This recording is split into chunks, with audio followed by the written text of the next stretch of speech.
Time has come to suspend my campaign. I said I wanted Americans to have their voices heard. I have done it. I have no regrets.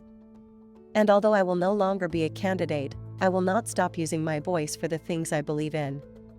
Our national debt will eventually crush our economy. A smaller federal government is not only necessary for our freedom, it is necessary for our survival. Our Congress is dysfunctional and only getting worse. It is filled with followers, not leaders. Term limits for Washington politicians are needed now more than ever. Our world is on fire because of America's retreat.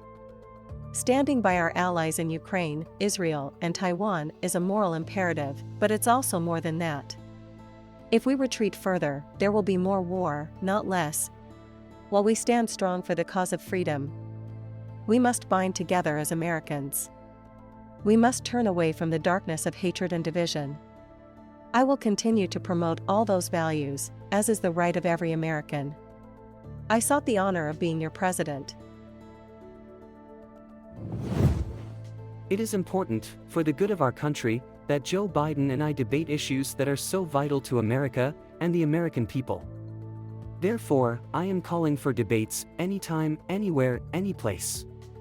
The debates can be run by the corrupt DNC, or their subsidiary, the Commission on Presidential Debates.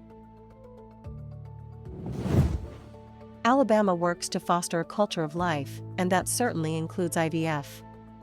I am pleased to sign this important, short-term measure into law so that couples in Alabama hoping and praying to be parents can grow their families through IVF. Let me say clearly, Alabama supports growing families through IVF. From protecting the unborn to supporting IVF, Alabama is proud we are a pro-life, pro-family state. If Russia wanted to show good faith, they could go out and announce what their reductions are going to be and make a greater effort to reduce emissions now.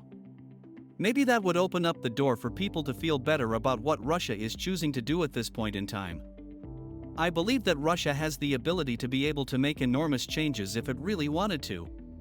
I mean, if Russia has the ability to wage a war illegally and invade another country, they ought to be able to find the effort to be responsible on the climate issue. And unfortunately, because of the actions that Russia took in an unprovoked, illegal war against another nation, we have not been engaged in discussions with Russia, sadly. I say sadly because it's a loss for the world not to be able to have Russia acting constructively on this issue.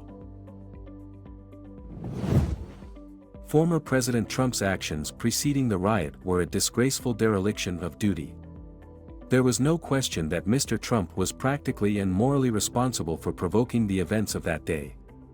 The people who stormed this building believed they were acting on the wishes and instructions of their president. Just to be super clear, I am not donating money to either candidate for US president. Iran's enemies, especially the Americans, have constantly tried to engender Iranophobia and bring Arab Islamic countries closer to Israel, but have failed. They wanted to isolate us, but Iran did not become a pariah. Today, the country is more widely represented than ever before at the platforms of regional, inter-regional and international levels.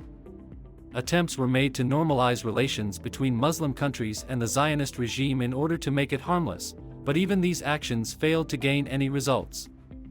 Those countries that maintained relations with Israel in the past are now ashamed of these actions even in front of their own people. On the US side, an erroneous perception of China persists, and US promises are not really fulfilled. The methods of suppressing China are constantly being renewed, and the list of unilateral sanctions is constantly being extended.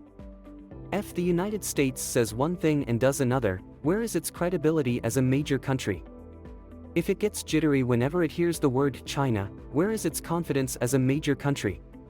The US wants to monopolize the high end of the value chain, keeping other nations down rather than accepting their legitimate desire for economic development. Such an approach is not how fair competition works.